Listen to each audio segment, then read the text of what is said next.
Did anyone sign up? Yep. Okay, it's 7 o'clock. We will call this meeting to order. Public hearing.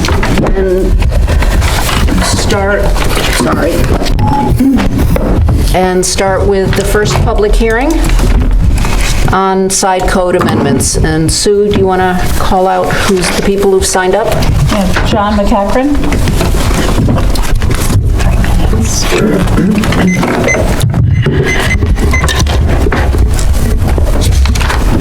Yeah. All right, first thing, can anyone explain what the problem exists today with the 32 square foot signs that require changing the law in the middle of an election year? I'm here to express my concern about the proposed amendment to reduce the maximum size of the temporary signs from 32 to 24 square feet. While this proposal applies to all temp signs, I am concerned about the changes in the rules after many residents, businesses, nonprofit organizations, and political candidates have already relied on the current ordinance. In my case, I've purchased campaign signs that fully comply with the existing 32 square foot limit.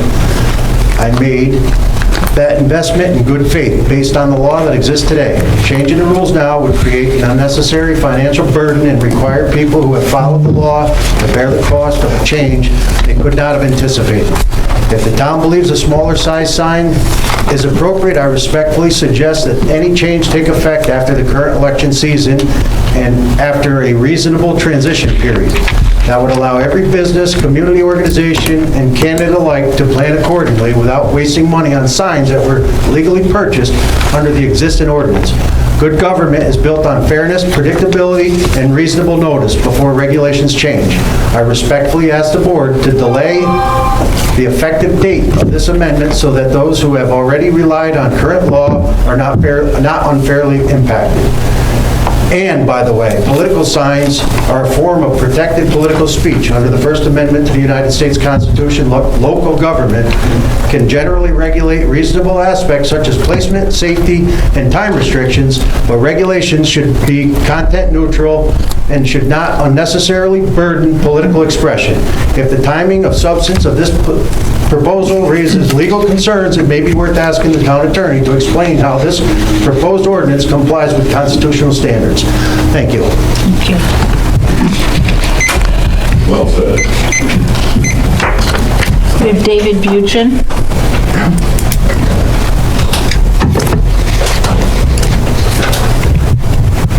Hi, I'm David Buchan, 201 Heritage Way. Can you hear me? Is this working? The current 32-foot limit corresponds to a standard 4x8 sheet of plywood, which has been the industry standard for campaign signs for decades. Local candidates, county candidates, statewide candidates, and even federal campaigns commonly produce their larger signs in this format. Campaigns typically order these signs in batches, making the 4x8 size both economical and practical. Reducing the maximum size to 24 square feet would have created an unnecessary inconsistency with the standard size used throughout New York State and would force campaigns to purchase custom-sized signs at additional expense. I don't see any public benefit that justifies making this change. I mean, the point is, you can hear locally, you can say, okay, we're going to have 24 square foot, but what happens when Kathy Hochul or Paul Tonko says, here, you put up some of my big ones, my big signs, and they're going to be 4x8. So you're not going to be able to support candidates, on your state and county candidates without allowing the 4x8 signs, because that's what they have. They have an end one. And then one other issue that if you're working on signs, I've been working on this for a decade. This next one, and Ryan knows about it. I've sent it to the town board many times over the past decade, and I would suggest allowing up to 2 signs. Right now, you can only have 1 sign per lot. And I've always asked them to change it to allow up to 2 signs on a quarter lot, provided the combined total area does not exceed a maximum of 32 square feet. For example, a property owner could display 2 4x4 signs or 2 smaller signs whose total area is no more than 32 square feet. This gives equal visibilities on both streets while keeping the overall amount of signage the same. Again, I pushed that many times, and many people on this town board who are not here now have said they would do that, and I don't know that it has been done. And Ryan's shaking his head, no, I don't think it's been, and no one thought it was important. But I guarantee you, probably every candidate here that has put up lawn sign has broken this law, because people that live on corner lots, they like to put them on both sides, and I've seen it with all our candidates, Democrat and Republican. So it's just something simple you could put in your code that will clear that up, so you're not automatically breaking the law every time you do this. And I know that, I don't know some of the new people here, but the old candidates, Democrat, Republican, they always consistently violated that law.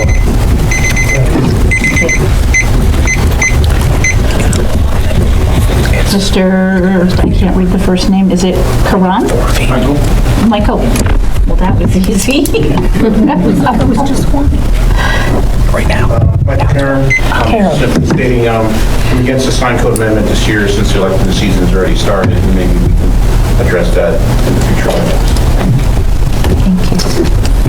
Thank you. Al Mascola?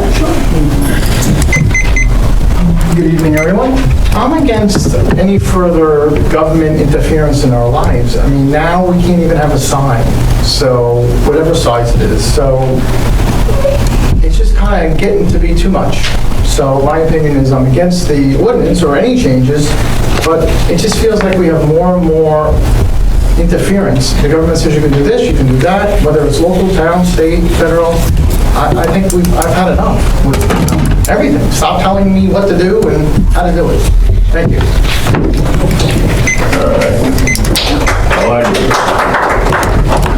And then we have Zachary Karam.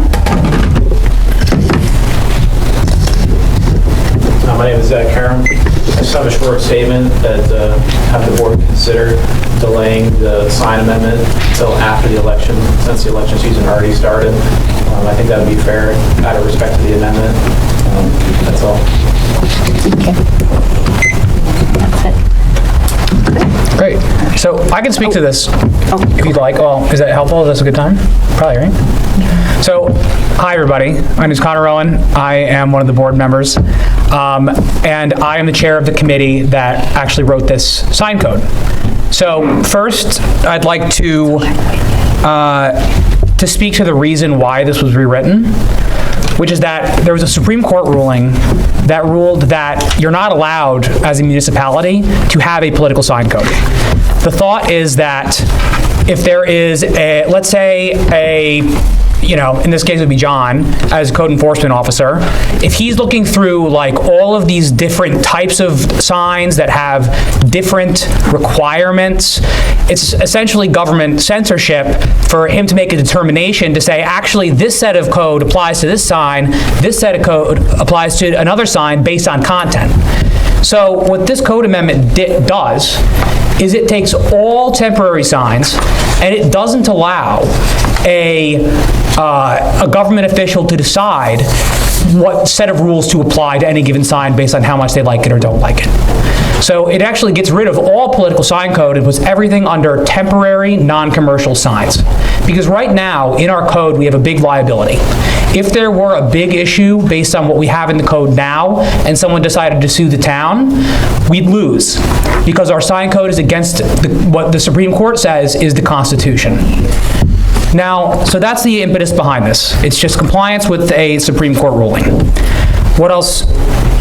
In addition to that, just to address the gentleman who spoke the second, part of what this does is because you can't look at content, that also means that you can't say in sign code, you can have, only one sign for any candidate. It rewrites it so that you can have as many signs as you want, not just two, it's as many as you want, of a much smaller size. And of course, this is going to apply to both political parties. What I'm surprised by here is that there is such opposition because the committee that wrote this, in addition to publishing our meeting minutes and our agendas every month, has members of the Republican Party in it, like of the Wilton Republican Party, multiple members. So I was surprised to see that there was such opposition. And frankly, John, like, if you had seen this and emailed me or like wanted to get coffee and talk about it, I would have been like, yeah, that makes sense. Sure, we can postpone it. I thought that this would not be an issue because it was a bipartisan committee with members of the boards of both parties present. But like, I'm happy to delay this until December. And clearly you organized some people, and I wish it wasn't, problematic for a lot of people in the room to have to come out, but we can delay this until December 1st. I've expressed it I haven't received anything. weeks ago. To who? To me? To anybody? Who did you express it to? People in this building, Well, I'm on the board, and I was responsible for the rewrite, and I didn't receive anything. I've spoken to board members too. Okay, well, I mean, I'm sorry, it's not about the content. The content, it's the size. Like I said, the size is what the issue is. so I'll also speak to the size. You can have a lot of small ones. That's just telling me to take a chainsaw to my 4x8s, cut them in thirds, and spread them out across the whole entire property line. So what I'll say about the size is it's 4 square feet, not 24. And that was the existing on the book temporary non-commercial sign code size. So we've taken what was already on the books and applied it broadly. So it's 4 square feet? So it's 4 square feet. Is that New York State Supreme Court? That's the federal United States Supreme Court. And may I ask when that came into effect? 2014, which is why it's surprising to me that after all these years, we've had something on the books that was not in compliance with the court. Do other towns and villages hold the same? So a few of them haven't rewritten their codes, but 32 square feet is not a standard municipal size. This is actually, there's a lot of municipalities that have the size in the rewrite, such as Clifton Park. I talked to Clifton Park, and he said that if he was challenged, he would... All right, I think, Connor is explaining his rationale for how the committee came to their decisions, and You guys can ask and answer questions, but John McCaffrey cannot. That's okay. All we got here. So Are you serious? so this setting is not meant to be a back and forth, so the public... No, it's not. The public comment... Town hall meeting was. No, the public comment period is a chance for people to state their opinion, and then I'm allowed to. Connor is explaining what his rationale was for this. Yeah, Connor's just a boy. Can I ask one question? You explained that we're going to allow more signs now on the period. What is the 24 square foot thing? I honestly, the 24 square foot, I think there's 24 inches as a part of a length or height, but 24 is not the size that's listed in this law. All right, With this rewrite, would a 32-foot sign be valid or not? It would not, but we're happy to delay it until after the election. Is that a possibility, please? so I'm going to close down the comments at this point. Okay, and so I request a motion to close the public hearing. I'll second.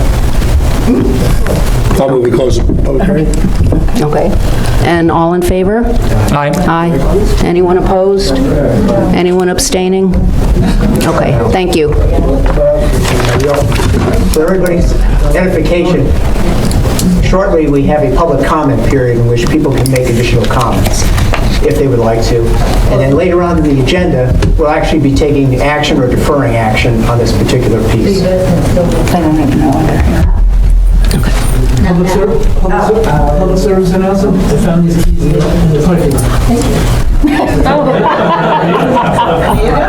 we go. All right, we're going to move on to the next public hearing, which is about amendments to the telecommunications tower issues in the code. And I have no, and there's no speakers on that at this point. Motion to close.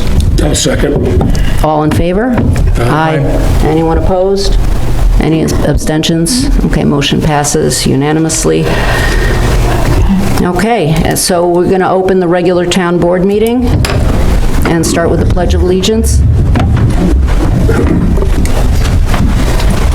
I pledge allegiance to the flag of the United States of America and to the republic for which it stands, one nation, under God, indivisible, with liberty and justice for all.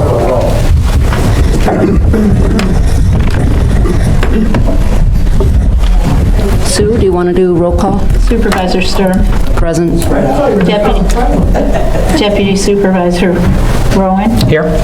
Councilman Canales. Here. Councilwoman Callaghan. Here. Councilman O'Connor. Here. Okay, and Sue, has anyone signed up for public comment? Yes, I have Franklin Mead. Nice to meet you. I drafted my comments in a letter. I'll please pass these down, and I'll try to make them brief. Yep. I'm speaking today about the Jones Road, Carl Road, Northern Pines improvement project. Should we just get closer to the mic, just because they, for the recordings? The town should be applauded for taking on projects that increase connectivity and pedestrian use, but I do have some concerns. The project doesn't take into consideration the town's repeated requests for speed limit reductions in the area, how the design of the roundabouts as they are now may actually exacerbate our traffic problems, and how a scope change to the project toward traffic calming measures may actually solve our problems. So you know the DOT, we've asked for speed limit reductions and they've come back, left us out to dry. In their letter, they let us know that although the speed limit's 40 miles an hour, the 85th percentile speed that people are comfortable driving at is 51. When you go into engineering, designers will use that 85th percentile speed as the basis for the improvements. So now it seems like the road redesign is supporting traffic at 50 miles an hour at a time when we're asking traffic to slow down and we're bringing people into the travel corridor. That concerns me. There's a way out in the town comp plan for traffic and mobility. They discuss traffic calming measures. It's not too late to incorporate those into this project. And I think a few simple ones would be to redesign the intersection toward a mini roundabout. You could increase pedestrian access with bump outs. And it is allowed by the DOT to do this. If I can quote from them.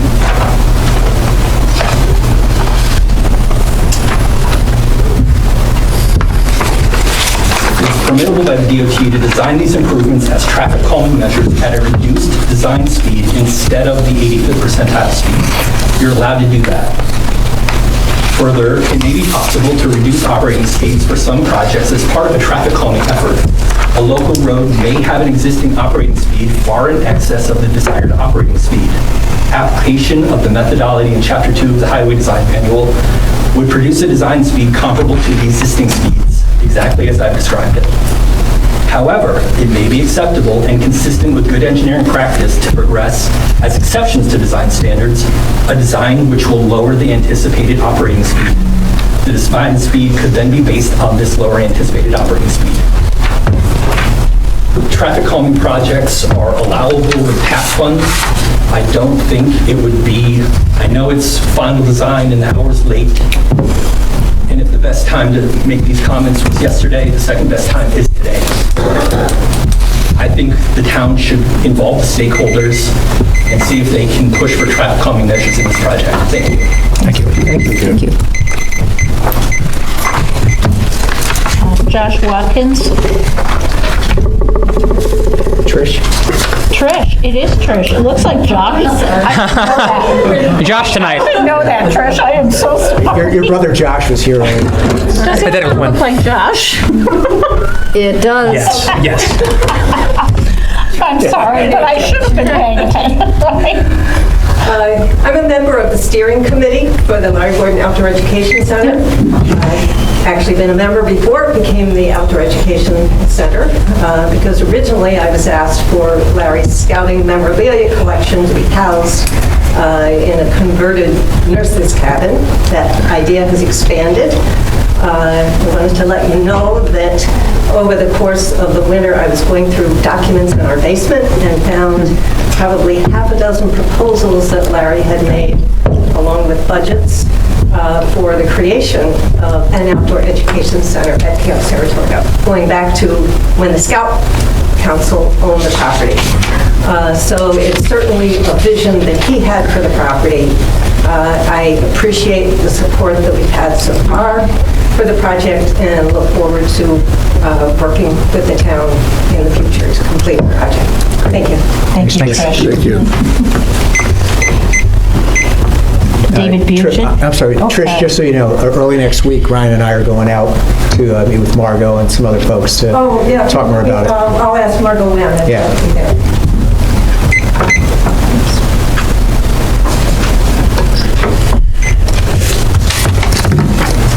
Dave Buchan, 201 Heritage Way.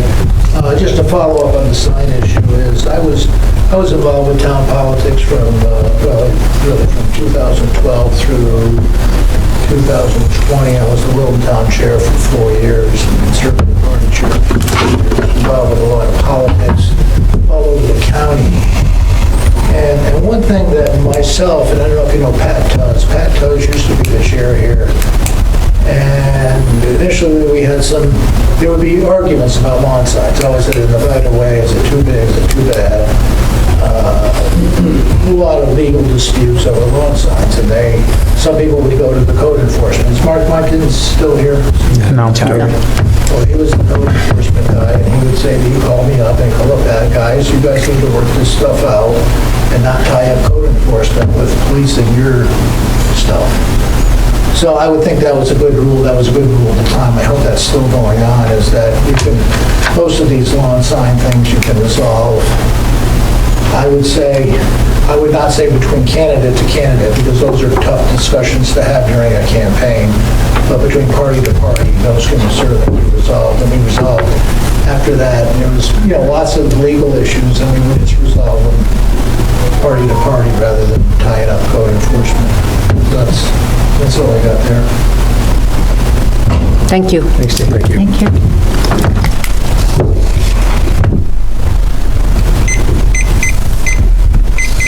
Is anybody else? We have John McEachran.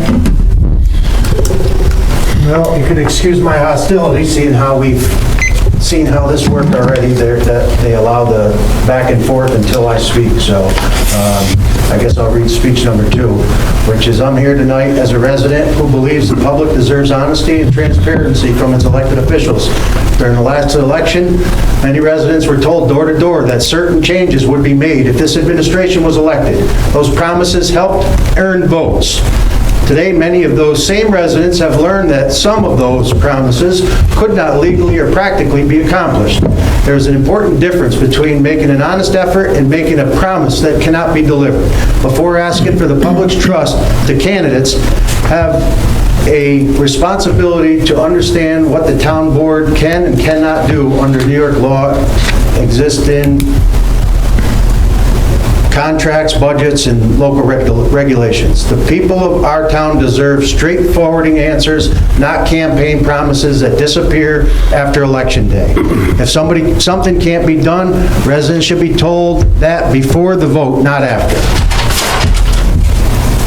As we move forward, I hope this board recommits itself to transparency, accountability, and communication with the public. We may not always agree on policy, but we should all agree on the public deserves the truth.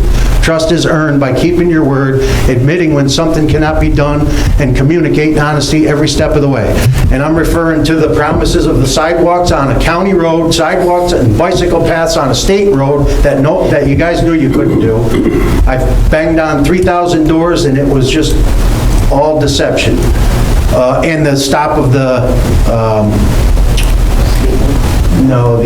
you guys are going to, the stopping of the developing, yeah, you approved 2 developments in February. 2 months in, you approved 2 developments. So you tell people you're going to stop developing? I never said that. All I ever said as a public official is I would slow it down. I never told people that I would stop it. And again, you approved it. You found out you couldn't stop it. You have to. So, thank you.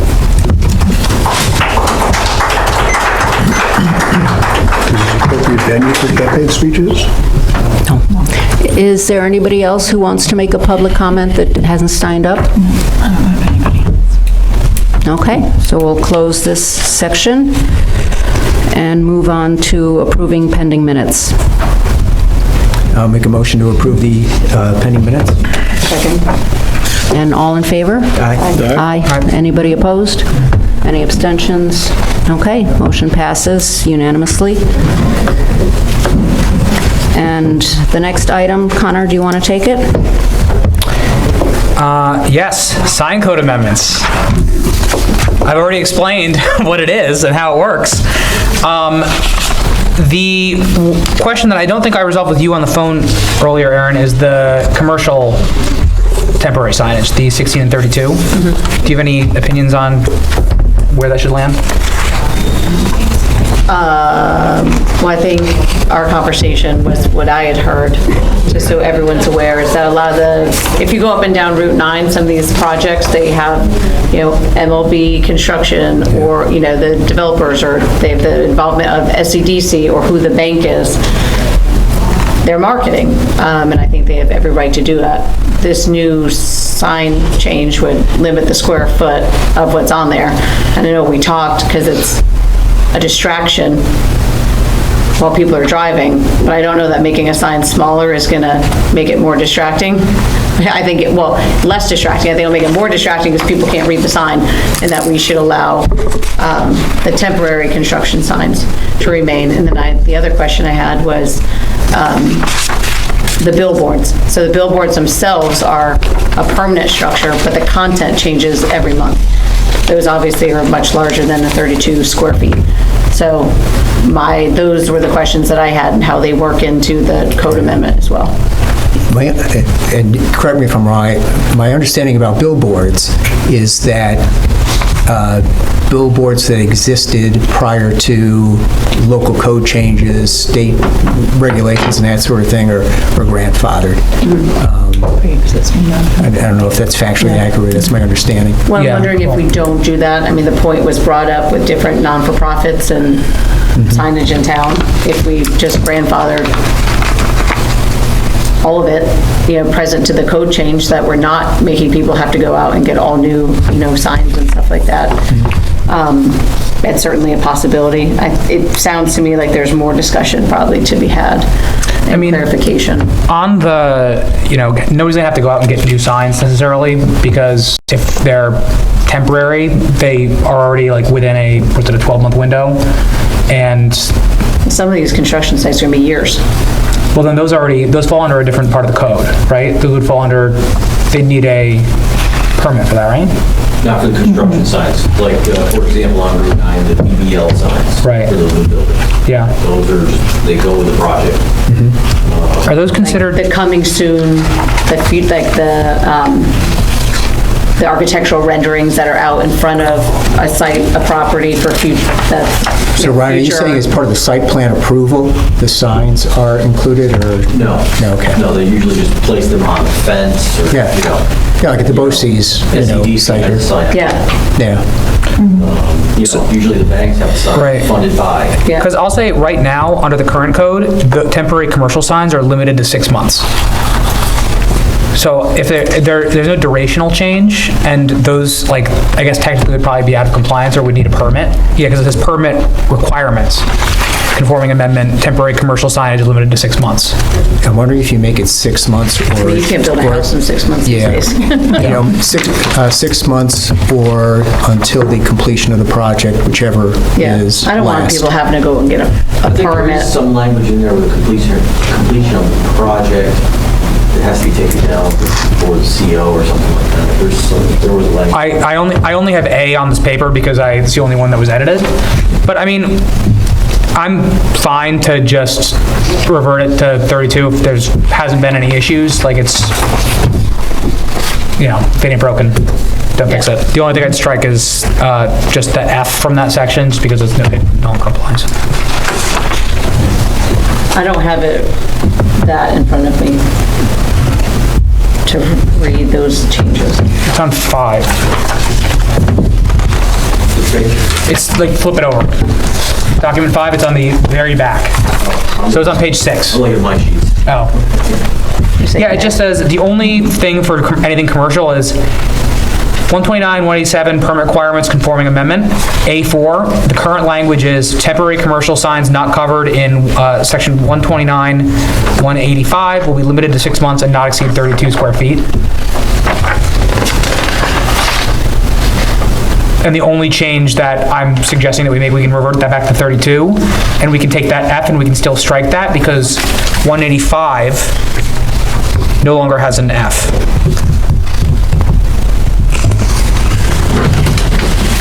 I don't know about the 6 months. I'm not sure any project that would be using that signage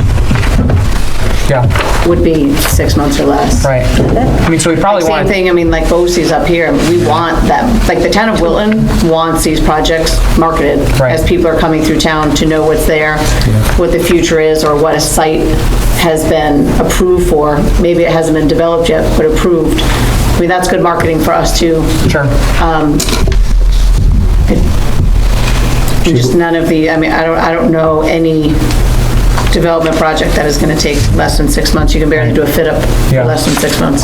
Should we defer action for a month and then maybe take a closer look to some of the finer points in this? Yeah, I mean, I'm fine with that. I will just say it says 6 months on the books now. I don't know what people, it's worth investigating what people usually do. Yeah.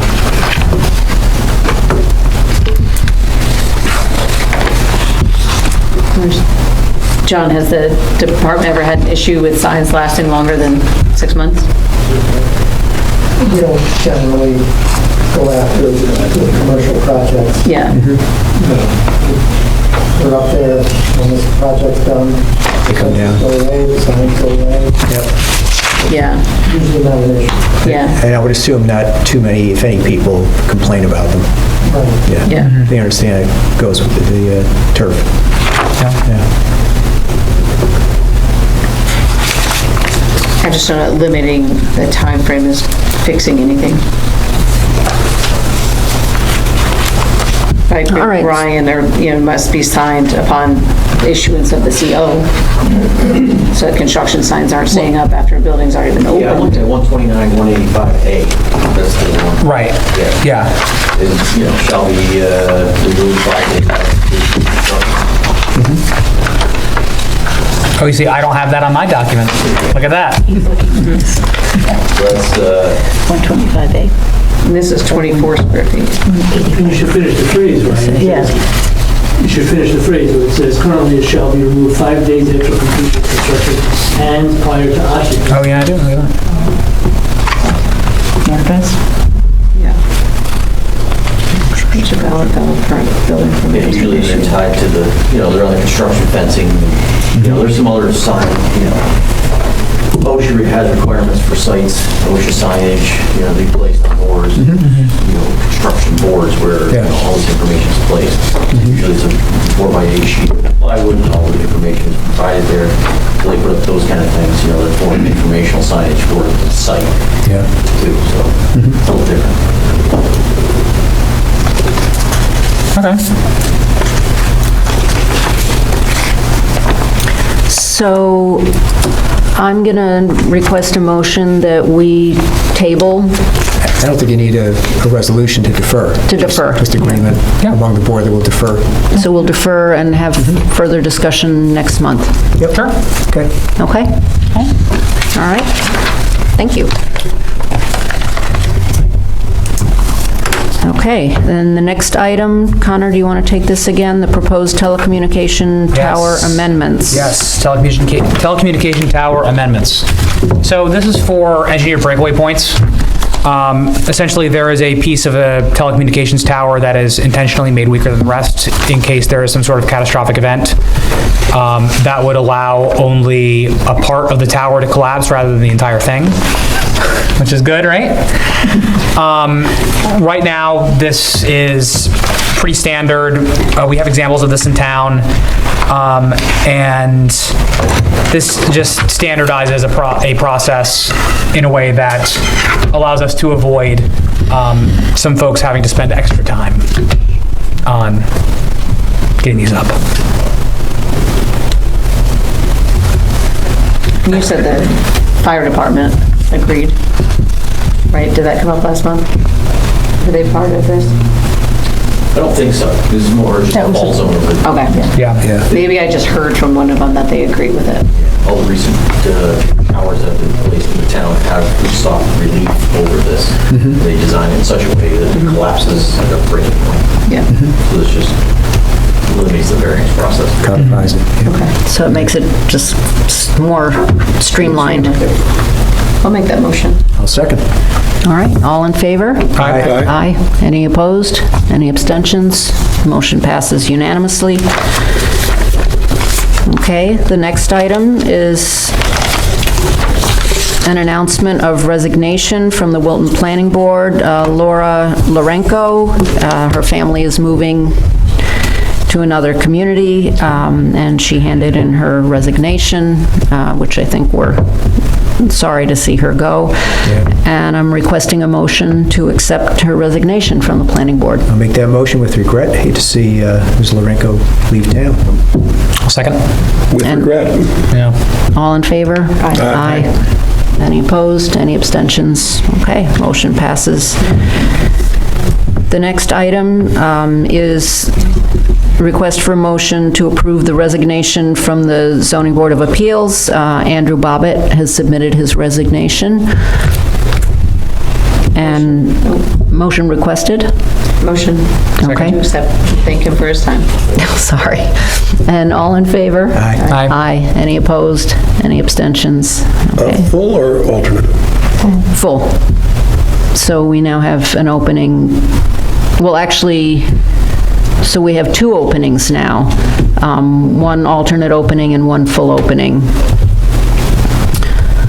So the next item is a fee waiver that was requested for the splash park. 20 children. They're going to have 20 children. It's a Head Start program, so they're underprivileged kids, and they're asking the town board if we could do a fee waiver for them, and they've done this event in the past. So I'm requesting a motion. So move we waive the fee. I'll second. Okay. Everybody loves it. And I know a lot of my little kids went there after. and all in favor? Aye. Any opposed or abstentions? All right, motion passes. Next item is Ames Services is holding an event in Gavin Park and is asking for an alcohol waiver since the town has on its code that there be no alcohol served in Gavin Park. Yeah, I'm a frequent attendee of this event. Yeah. In fact, I'll be at this one this year. I'll make sure nobody gets out of hand. Except you. So I'll make a motion to approve the waiver. I'll second. Okay, all in favor? Aye. Anyone opposed or abstentions? Okay, motion passes. And the next item, Sue, do you want to We take it? received 2 bids for hazardous waste day, and MXI was not complete, so we had Clean Harbors, which we've worked with them before. Their setup fee was, it's right in your package, I think it was $4,800 with the chemist, and then they went through what each, it's $4,900, and they went through and each unit was listed and how much per unit. And it's hard to tell whether we're going to have 2 55-gallon drums or, so we went by the unit price, but MXI missed a whole page. So this was really the only complete one. And also, this is a company, when this was done, 5 years ago, that the town then applied for a DEC grant for funding that covered, and what gets covered has to be within the DEC list of covered items, and the town worked with this company, and things went well. And their availability was October 10th from 8 to 1 here on the Town Hall complex. And then we'll do the bulk waste day, October 17th, from 9 to 1 at Town Hall and Gavin Park. Okay. So requesting a motion to accept the proposal or the bid for hazardous waste day by Clean Harbors. So moved. Second. One question before we proceed. The setup, so for them to arrive is $4,900 and be prepared to accept So hazardous waste. on the second page, it will show you what it's,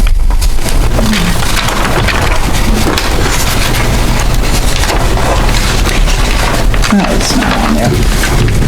It's labor, material, chemists, it's the price per hour for all of their employees.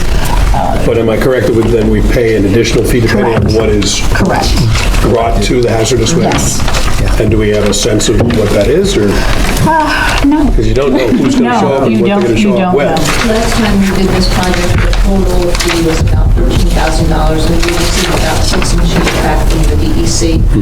The value of Clean Harbors is that they will come and inventory, they have the inventory of everything that they collect, and then they translate that information, because a lot of it is very technical, they will translate that information to the DEC grant work papers, so that there is an acceptable grant package presented to DEC.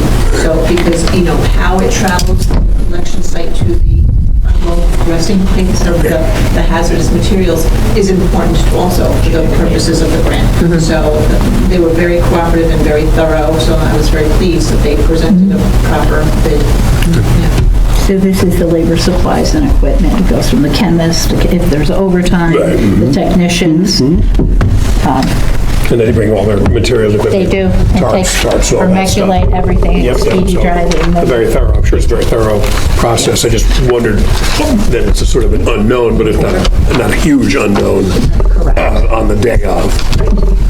But it's definitely an excellent program to offer people, say, the garden chemicals and chemistry sets.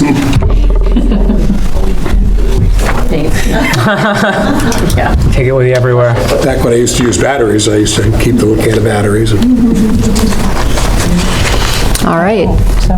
So we have the motion and the second, and all in favor? Aye. Aye. Any opposed or abstentions? Okay, motion passes unanimously. The next item, Sue, do you want to take that as well? So Scott and Susie Wartans were in, and they wanted to buy a 35 by 180 foot piece of property along their driveway, because their driveway is over just a little bit, and it's a retention. It's adjacent to the... It's adjacent to the retention area. They were on last month, right? 2 months ago, but the permissive referendum had to be out for 30 days. There wasn't 30 days between the meetings. So I had asked Nicole Monroe, our assessor, for a value on the property, and she said it's about $14,000 because we're at our equalization rate is 68.7%. If we were at 100%, the market value would have been $22,000. So, Mark, is this, we offer this for them to that price, for that price at this time? You can. You have to. You can. Okay. All right. It has to be for fair value, and it seems like it would fit that criteria. Okay. So just to be clear, which are you considering the fair value? The market value or the assessed value?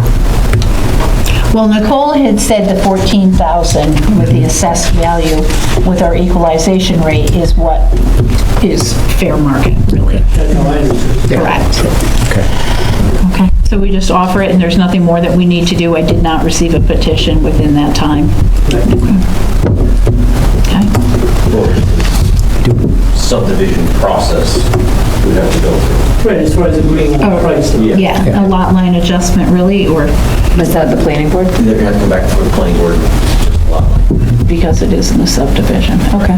The homeowner or the developer? Homeowner. So we'll have to pay for that process.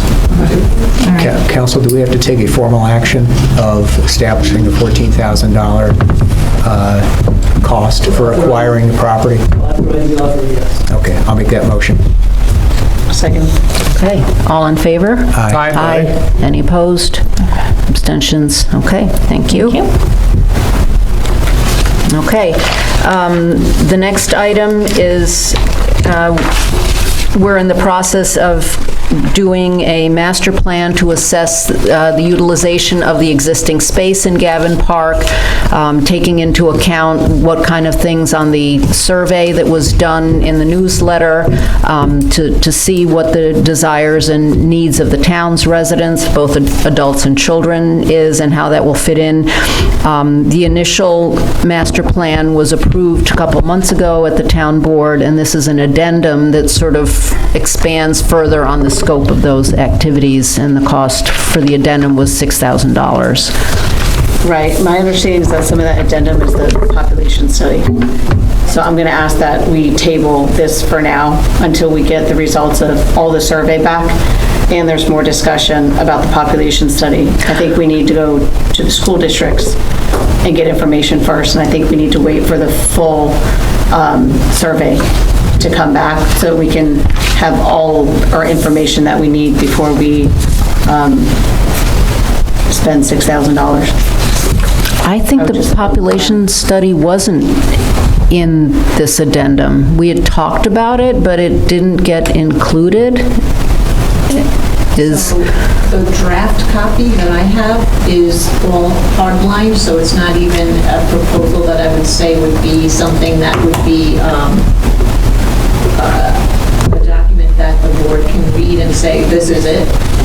So I think it's still... So we'll get a cleaner one. Okay. I think we should obtain a clean one. Okay. And then see what's in it. See what's in it. Okay. So I do ask that we can, if we table this one, so we can get a cleaner, we'll get that out of draft form. I didn't know when they gave it to me to have it signed at our meeting a couple weeks ago that it was sitting in draft form. They just needed it signed so that they could continue with their scope of work. But I'll ask them that it come out of draft form. Everybody gets a copy of it. Aaron, do you know where the process is in terms of responses to the survey for Gavin Park issues is? Because it all should have come back, and Ross had access to that, was my understanding. I will kindly say that is not my department. I do not know what the survey results are. I don't know where they ended up, to be honest. Okay. All right. So potentially next month, or maybe the month after, we don't know. I'll work to get this out of draft form and find out what it entails, and we'll go from there. Yeah. TBA. Yep, TBA. Okay, so this item is deferred till next month, or later, depending on where things are at. Sure. Okay. And the next item, Sue, do you want to take that? I had requested a second deputy, and I did have the majority of the board members agreeing on that. And I think we just need to create the position. I'll make a motion to create the position. I'll second that. Okay. Heard it. All in favor? Aye. Aye. Thank you. Any opposed or abstentions? Okay, passes unanimously. And I understand it looks like there's some potential applicants? Yes. Okay. All right. The next item is more informational, and to begin the discussion, I was approached by our smiling, almost in retirement, Scott Harrington, and our highway superintendent, about the fuel pumps that we have on the property. It's a 3,000 gallon tank and a 5,000 gallon tank, and that whole system has been plagued with issues. There's only one local company that is able to do repairs and maintenance on that, so we're left at the devices of one company. And the tanks began, at least one of them, in 2014, and I was provided with the total costs every year of all kinds of maintenance, repair, replacement, and the average cost per year from 2014 is $13,000 of what repairs and maintenance has been. It's kind of mind-boggling how often Dalrymple is here. So we have a list put together of sort of pros and cons to decommission the fuel station. So what would happen if it were decommissioned? Right now, we get a rate for fuel provided through a state contract. So federal gasoline and I guess diesel tax is not included and state tax is not included. Plus, there's a reduction in the cost because of the volume that's purchased. The alternative would be to change to a state program that's a WEX card, W-E-X, and that also does not charge federal tax or state tax. So it's been hard to clarify exactly what the difference in cost is. Since you buy the fuel, it's not a monthly fee, you buy it in bulk periodically, so we're still working on gathering that information. But so it seems it probably will be more expensive to use the WEX card. And we have a local person, Perillo's Scotty's Truck Stop, that's open 24 hours, participates in that program, which was really essential for us to consider this, because when highway crew is out snow plowing at 2 in the morning in the middle of a snowstorm and they need to refuel, it's important to know that it's very close by and there's 24-hour accessibility. Very convenient. Yeah. So there's some other information. There are 5 organizations who also use our fuel. They pay us per gallon, so they pay us for that fuel, but they are not contributing to the $13,000 a year of maintenance, repairs, and upkeep costs. So it's Wilton Water and Sewer, Wilton EMS, Greenfield Fire District, and the Wilton Fire District, and Saratoga County Water Authority. So the total usage in terms of gallons, or I'll just do dollar cost, from the non-town of Wilton people using this system is $43,000, and that was from April of 2025 through March of 2026. So it's the most recent relatively data. It's a 12-month. And then town of Wilton spent in that same time period for diesel and gas, and for both entities, diesel is probably 3 to 4 times more cost than gas because of the types of vehicles. And the town of Wilton spent about $102,000. So the town of Wilton people are, 40% of the usage they have 40% of the amount that we use. So it's a significant impact on the equipment that we have. So to look at pros and cons of changing to this state WEX card, the pros would be that we are no longer paying $13,000 a year for annual costs. There's $2,300 a year for pollution insurance that we're paying. There's some new updates to this whole system that really need to happen sometime in the next year, and the 2 items cost about $22,000. There are monthly DEC reports that have to be submitted. Because of the volume, any tank over 1,000 gallons necessitates reporting to the DEC, and that also means that the DEC can just show up unannounced and do inspections. So the highway department and the rest of the town complex is subject to unannounced inspections, and when they find a rag that has a little bit of oil on it because someone was cleaning up something, the town gets cited. It's also, this station is occupying fairly prime space in the Wilton complex, and space is a shortage, and we're getting the new increased size salt shed is coming in, so space really is a premium. And it also happens to be sitting on a higher ground space, so if there were any kind of leak, it would there would be even more kind of spread of a leak. If we were to decommission this, we would end up selling the tanks and the canopies, so there would be some recouping. And the things against doing this would be, yes, we will probably pay more for fuel, but we're working on coming up with those numbers so we can, actually report on that to the town board. There will be, at minimum, to decommission this station, the tanks, it's about an $18,000 fee. I don't remember, Scott, if it was you or who it was that got the pricing for that, right? And that's assuming then that we will sell the tanks, we'll sell the canopy. If we did a full decommissioning of the entire everything, it's a way, way, way more money. And the other con would be that these other organizations are going to have to make their own arrangements. But between the three of us, we've spoken with Wilton EMS, and they didn't seem to think that this was going to be any kind of burden. I've spoken to the vice chair of the Greenfield Fire Department Commissioners Board, and he also felt that it wasn't that big a deal. But I need to reach out still to the Wilton Fire Department and find out, what are their thoughts. But, in general, it seems from discussions with Scott and Mike Monroe that it would really be very nice to not have this headache any longer. So while we don't have a full pros and cons cost-benefit analysis to present to the board, I wanted to just raise the issue and see what people are thinking.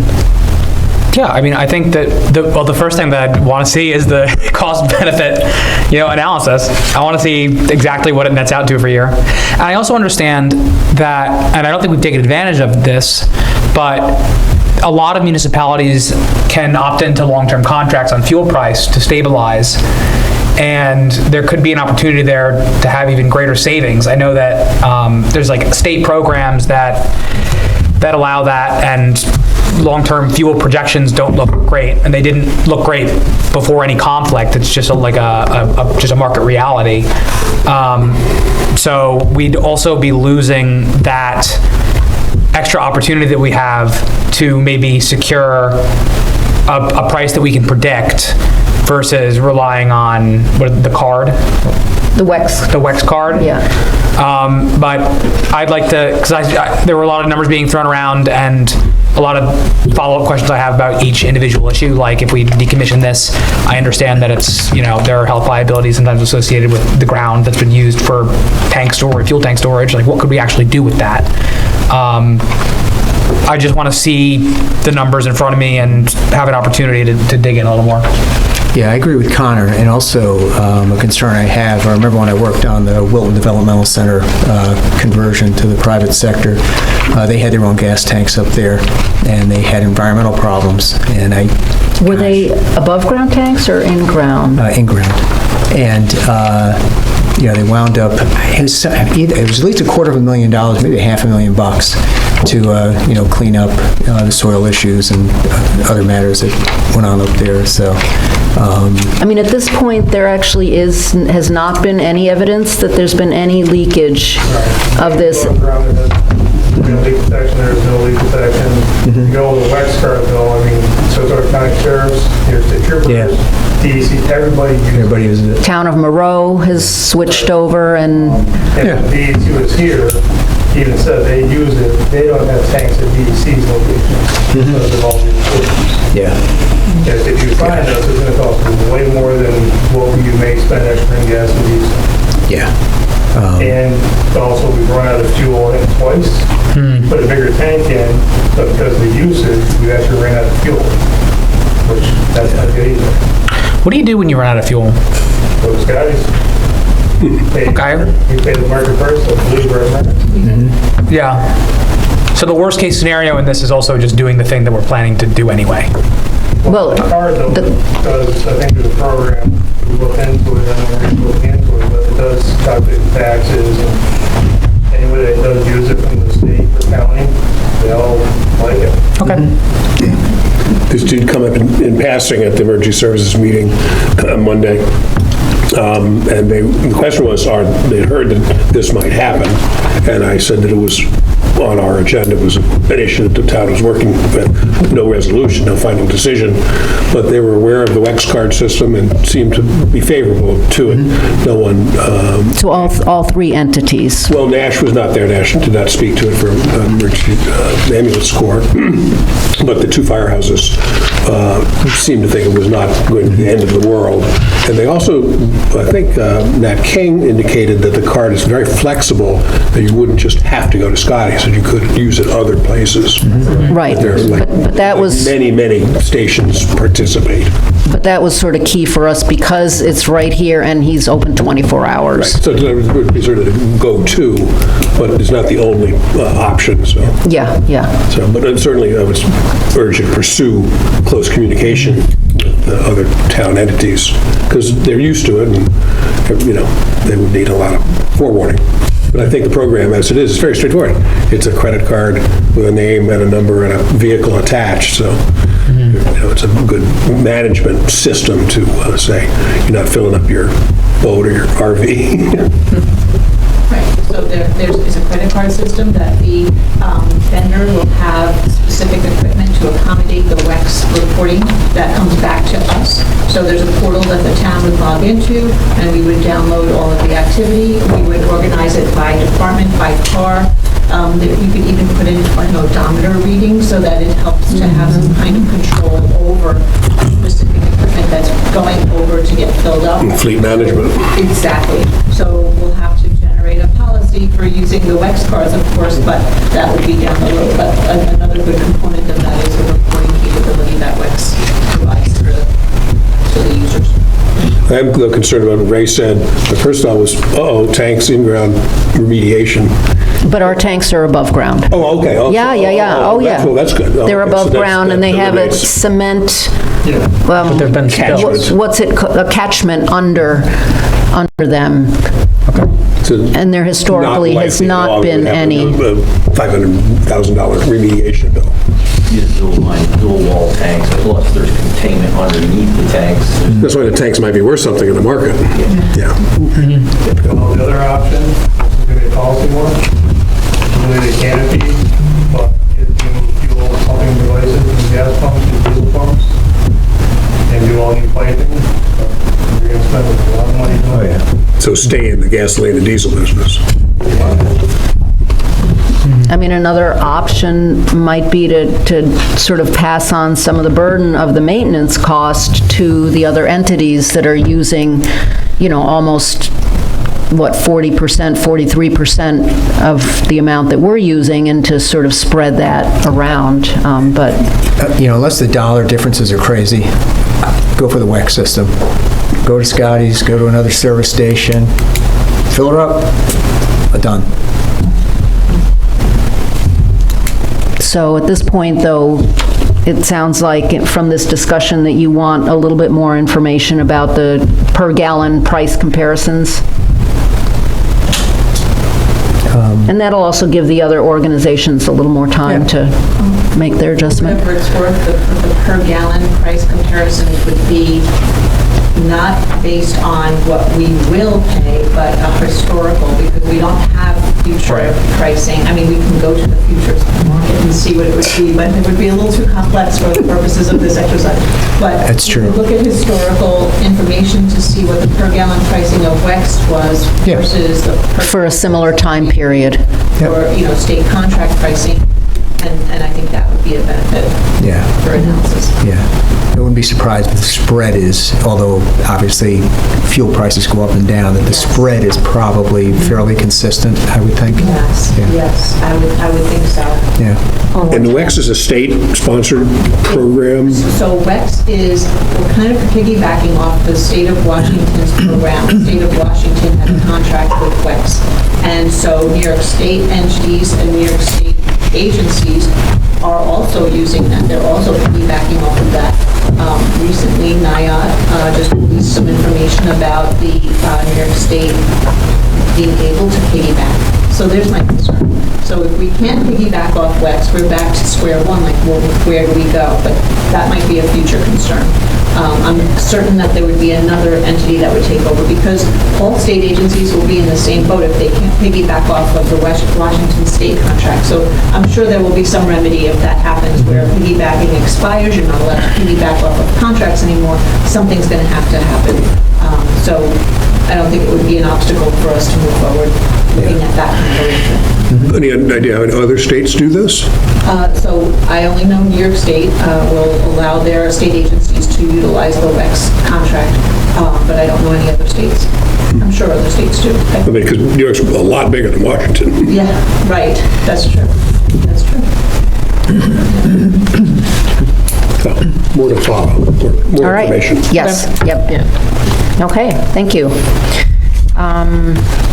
The next item is discussion about the Crest Inn pursuing condemnation. The Crest Inn is located where the south end of Parkhurst Road hits Route 9. Ernst Road.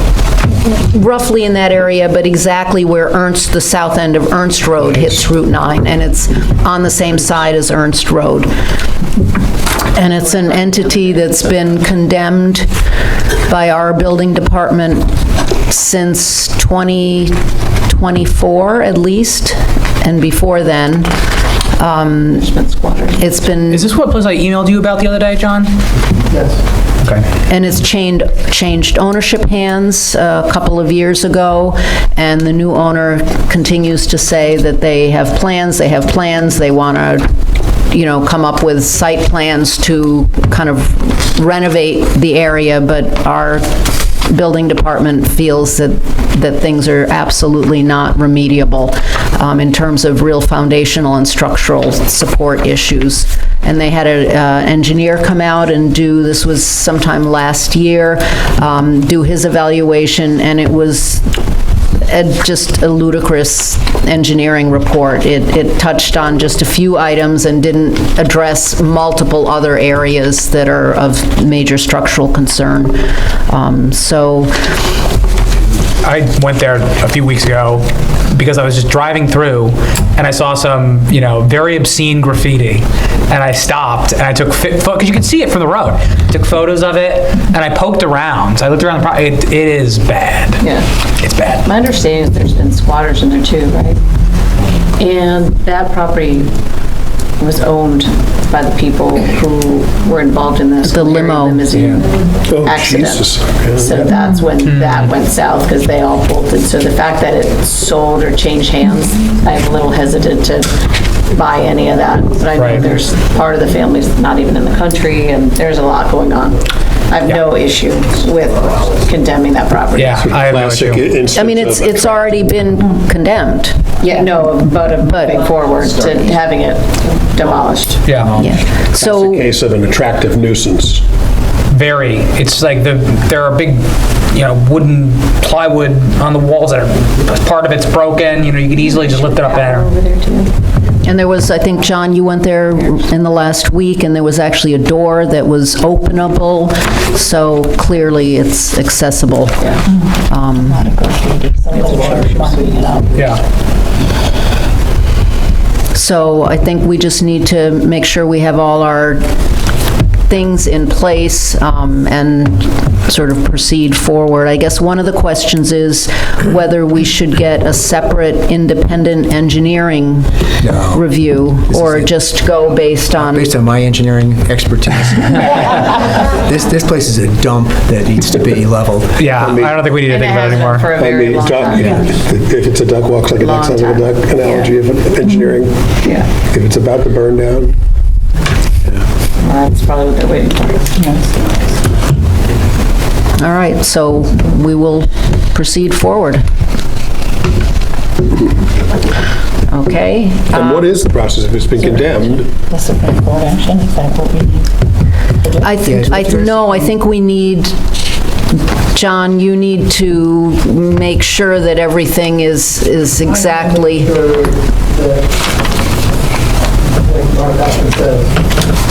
The process that we are taking is legally acceptable.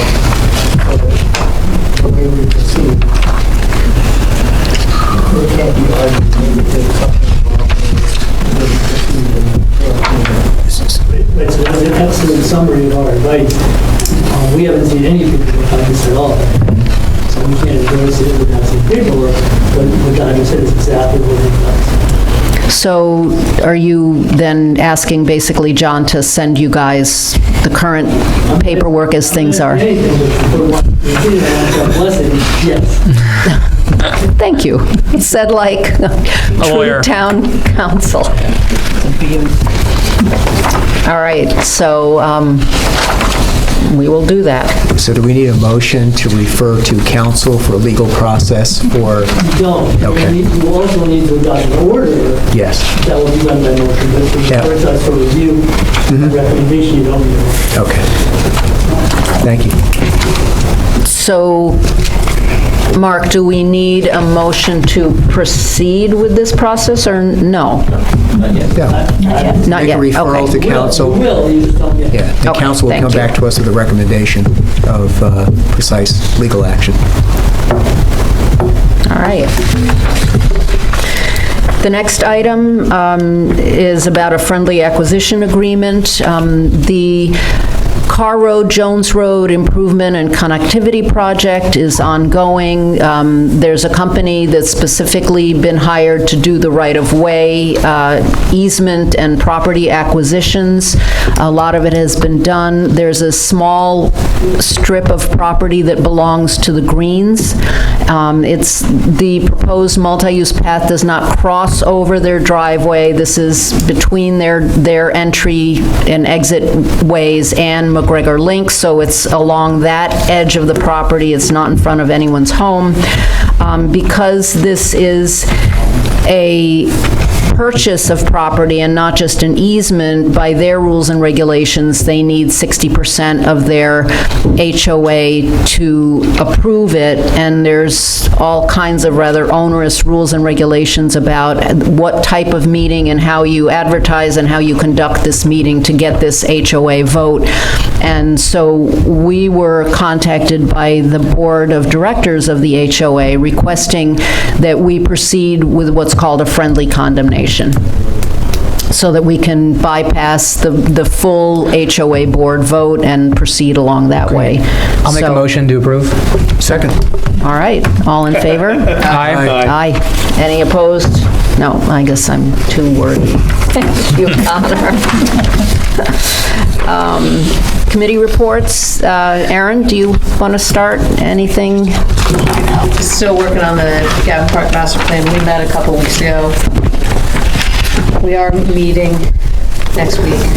There's a chance that one of the contractors through Champlain Hudson is going to pave the back parking lot of Gavin Park. So we are working on that. Ryan, More to share next month. do you want to discuss the background to that, or? Not yet. Nothing. I don't know the details. Okay, all right. Not even... But there is an ugly berm that we're going to take care of. If you go over and see where they blocked it. All right. Joe, anything from Yes, your I had a committees? nice productive meeting with the, almost all the members. Nash Alexander from ambulance squad was not available, but we had a nice discussion. Very pleased that the BESS moratorium was enacted. As Matt Hewitt spoke in favor of it last month, but they're pleased at that and think it's the appropriate thing that we have that moratorium in place. But we also had a brief discussion to keep our eye on things as they develop, because, in 10 months, we may need to revisit it and say, let's extend this or modify the moratorium or whatever, because technologies, and Eric could speak to that more particularly. Yes, he can. The technology keeps advancing, keeps changing. But I think we fill in provisions in our law that accommodates technology advancements. It's not undoable. We're working on it. They don't have any fresh information because it's a construction project about doing a construction project there, so they have no new information about plans or costs or proposals or anything. So they're working on it, but it's very slow going, both at the architect level and the contracting level. So more to come. Great. I just gave Connor tonight a copy of a nuisance alarm code revision. There is in our code part that addresses alarm, fire and fire alarm situations where you go there and it's the machinery. It's not an actual problem, it's the machinery's broken. Or they put the smoke alarm next to the deep fat fire. Has John seen that yet, by the way? No. And this has been worked on since last year. It's refinement of the language and change of basically the fine structure. Because the fine structure is, at this point, for especially a lot of commercial properties, fine, we just pay the fine. But actually, John, when you did the update of the building department fees, that was one of the, because wasn't that included, one of the items? Not false alarms and nuisance alarms. Okay, all right. This is sort of a standalone, just repetitive false alarms that are not malicious, but, using resources that are, precious. So it's been worked on. Actually, maybe John, you might be available to come to our meeting next month and talk to it, or we think Eric from the review committee to go through what the wording is now and work it. And so it's not ready to propose to you to the code revision committee, but would be the next step in the next few months. It's informative. And it's a question of false alarms, nuisance alarms, and the language of what qualifies, and trying to make a distinction between commercial and residential. The discussion, and Nash wasn't there to speak to it, the discussion would be to perhaps create a separate one for medical alarms.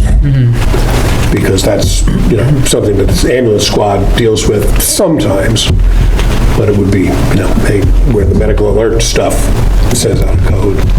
Right. But that doesn't exist.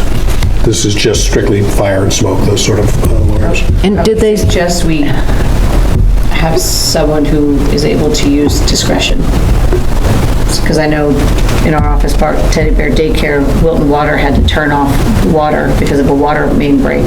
It sucked all the water out of their sprinkler system and set off their alarms. Gosh. That's not their fault. No, not at all. Something like that. So I think we need to make sure that there's a little bit of something in there, not punishing people that should not have been. Right. Oh, sure. That's interesting. Not fined, or frozen, abnormally cold weather and frozen pipes and stuff like that. And the medical alert, is there a significant number of? Nothing. I mean, it's like a small number of people who sort of maybe abuse it a little bit, and it might be an older person with dementia or something. It's in that sort of realm, but again, there's nothing in the code about that, and it would be a question if EMS wants to try and create something in the code language, but there's nothing now. To find them? That's tricky. Make it not, to discourage. As a father, because for demented people from Alzheimer's, yeah, I mean, it's a and like tricky to talk to the guy in his, the thing on his necklace, just to say hello. And I would. And you can't to see me. I'm feeling lonely. Yeah, there's issues because a person with dementia will not be able to remember that they're not supposed to call to talk to the person. But if we're going to go that far, I mean, technology now, you have watches and phones that if they drop or they fall and no one turns off the emergency, I know someone who left their phone on their car and it showed that they were in an accident on the Northway because the phone flew off their car. On the top of the car. It called 911 to report there, called the wife as the emergency number, thinking that there was something going on. We just have to be careful when it comes to technology, and if you don't hit I'm okay fast enough. I think we need to be careful with some of that stuff. 100%. All right. And Connor, do you have any updates? We didn't refer it to the board this last week, but we heard from our 3 subcommittees, which is Hamlet Zone, Comprehensive Plan, and Best Solar. Got good updates there, trying to figure out, what the next steps are for each of these subcommittees. We had each of them perform a gap analysis. Well, we had the Comprehensive Plan and the Hamlet Zone subcommittees perform gap analyses between what currently exists in our code and where we'd like to see them. Both of those subcommittees have marching orders to figure out a next step. And Best in Solar, I shot Eric some guidance on what I think we need next to get some permanent best language in our code. So things are moving forward. And we have our next meeting, not this Monday, but next Monday. Okay, thank you. Can I go back and just do a quick alternate transportation? Yes, update? yes. I want to thank Mr. Riper for completing the county trails grant for us, and that is in process. Give the credit to Josh. Thank you, Josh. Brian, tell Josh we said thank you. I know it's there. I spoke to Mr. Kemper. I know they've received it. Yeah. Do you have a sense of when they will make a judgment on the decision? Usually a couple months. Oh, really? Yeah. Okay. Which is the next question, at least the next question. Can we just go ahead and go forward with the Gavin Park bike access portion this summer season? That's up to the board if they want to purchase ahead of receiving the grant. Right. Is it reimbursable like this? In other words, you have to spend the money in order to get the grant. Yes. So you have to spend the money to get the grant. Right. Well, we may not. It's at risk. It's at risk. We're not getting the grant. Okay. So, I mean, That's an at-risk purchase. right. I think we probably could speak to them and find out how many applications there were. At least, I mean, they're probably not going to give us a heads up where they think we stand, but if it turns out that there are very few applications, then I get to it. And then we could discuss it further. Sure. And Okay. my other third question is just, I don't know, I should know, but I don't know. And Maria's upcoming transfer of the $21,000 for the feasibility study, that's just for that, it doesn't include the Gavin Park bike access. That $21,000 was the sum of both pieces. So because the board approved last month to treat both pieces as one right. project. Good. So if we approve that later this evening, then Mr. Monroe can go forward and do that part. Right, exactly. Good. Yeah, that's what I thought, but I wanted to be sure. That was already decided that the board wanted to go forward with that project, so I included the money on the budget amendment tonight. Yep. But if you don't want to go forward, if you're not going to make the thought to go forward, then we can take it off. No, I mean, we voted on it, yeah. And then just briefly, we've been getting some, not, because we don't have the responses for the survey from Gavin Park stuff, but we've been getting some nice good feedback and some emails speaking to the bike trails and just access, stuff like that, some just, positive feedback. And so this $21,000 that we're talking about, that was already decided last month that we were going to go forward with the project. The risk analysis that you were just talking about vis-a-vis the grant is related to that project. So I think it's already just a, yep. Yeah, it's up to the board. Yeah. Right, but I mean, you called it a risk analysis, that's sort of... Well, you were saying there's the risk of not getting the grant. Right, but you already decided to go forward with the project anyhow. That's my... Yeah. $10,000 if you don't get the grant. Well, it's 21. Total. The grant's only $10,000. Right, but the total project is $21,000, so the town is on for the 21. If you don't get the grant, you're still out 21. What's the timeline? Correct timeline? It's not clear. You mean when the decision is? Couple months. Okay. September. September. Okay. Well, it's, it's the height of the summer season, so if we can move forward now.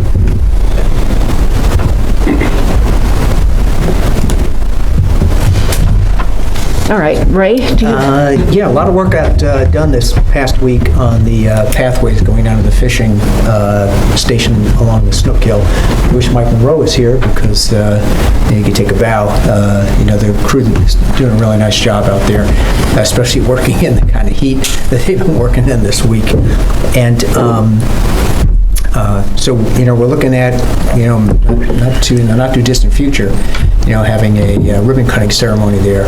I can coordinate with the Chamber of Commerce because they do a big thing with ribbon cuttings and all. And also I talked individually to everybody, but I'd love to name this little pocket park the Roy J. McDonald Veterans Fishing Park.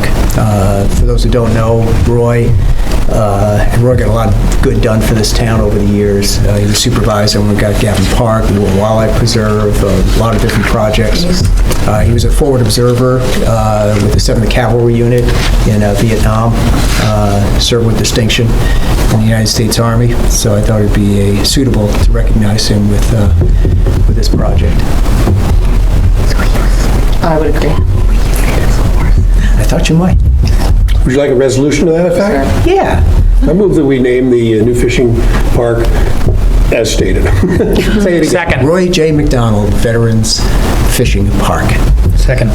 All right, all in favor? Aye. Any opposed or abstentions? Okay, passes unanimously. Thank you, everybody. Thank you. Nice Thank idea. you.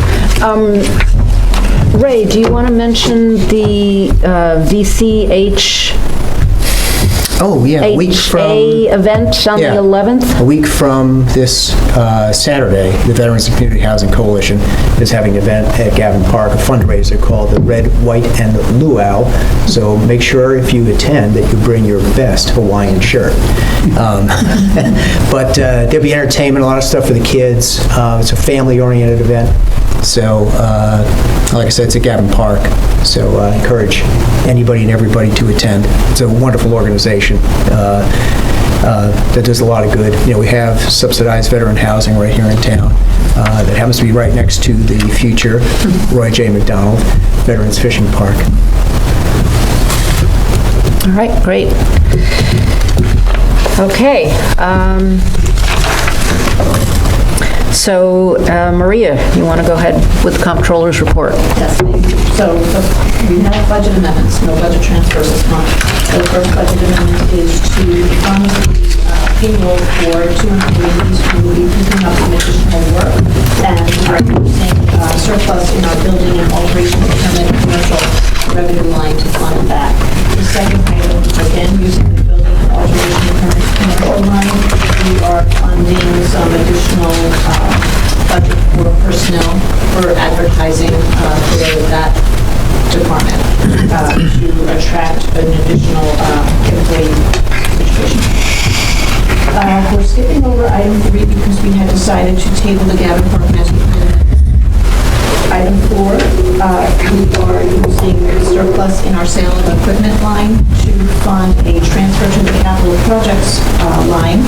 And related to that is item 5, the capital projects line for the fishing pier is increasing its expenditure based on the transfer from the general fund for stone dust, pipe, and fabric for the finishing touches on the fishing pier, the Roy J. McDonald fishing pier. There you go. Feels good, right? Love it, it does. Yeah. It's very good. Item 6 is using appropriated fund balance to fund the brush and weeds account where we record the expenditures for trees, tree removal specifically. So our brick church cemetery, as you know, has encountered a very large expenditure for fallen trees, $35,000 all by itself. And then we have other trees that have been observed on Waverly and Shawnee. And I just spoke to Roy this morning. The tree on Shawnee may be taken care of in-house. We might be able to take care of that with our highway team. But what I wanted to do was fund some monies in that line for other trees. We know during the summer season, there's always the risk of having tree removal, activity. So I'm just funding about $15,000 in addition to the brick church on that line. And lastly, also using fund balance to fund the project that we were just talking about, the feasibility study and the multi-use path. It's for the materials, which I believe were in the $6,000 range plus the $15,000 feasibility study. So I'm using the fund balance to fund that project. I'll make a motion to approve budget amendments numbers 1 through 7, excluding 3. Number 3. I'll second. Okay, all in favor? Aye. Any opposed or abstentions?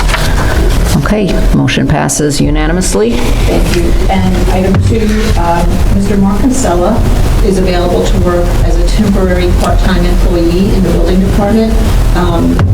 He is as a building inspector. He just has to finish some paperwork, so we're not sure exactly the date that he would be able to start, but he's very interested in coming on board and helping out. If he's approved, he'll be paid $40 an hour for up to 20 hours per week for no more than half a year, because the definition of a temporary employee is half a year. It's technically 3 months, but we can extend it to 6 months, but it can't be any more than 6 months. So I'm requesting that the board approve that. The cost for that, if he works all 6 months, if he works 20 hours per week, the maximum impact to the budget would be $41,600. But that money is available. I don't need a budget amendment. That money is available because of the lack of staffing that we currently have, that we've already budgeted for with the unforeseen, resignation that we just recently had in the department. Okay, so requesting a motion. Motion to bring Mr. Kinsella on board. I'll second. Okay, all in favor? Aye. Any opposed or abstentions? Okay, motion passes Quick unanimously. question, Maria, on the, go back to the first one with the work reassignment in building and engineering. That would be through the balance of this calendar year. Is that correct? Correct. Yep. 2026. And regarding Brick Church, they began this week. Yes.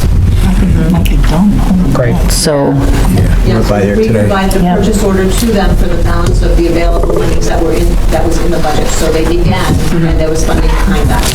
So I'm just asking for more to cover the difference, because we didn't have $35,000, we had like $23,000. So we had a purchase order for the 23 so that they can get started. yeah.